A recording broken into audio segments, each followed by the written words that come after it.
If you want to make a calculator using C++, so that's a right video for you.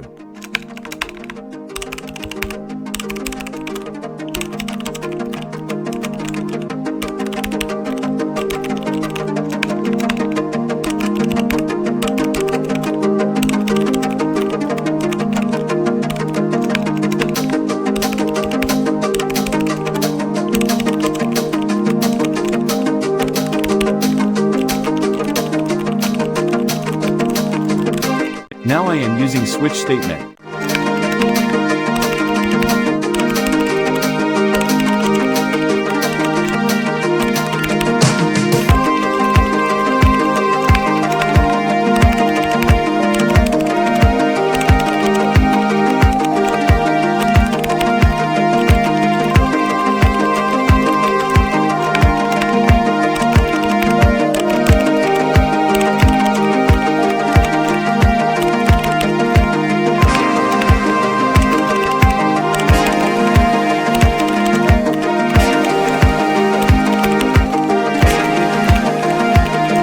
Output of this program.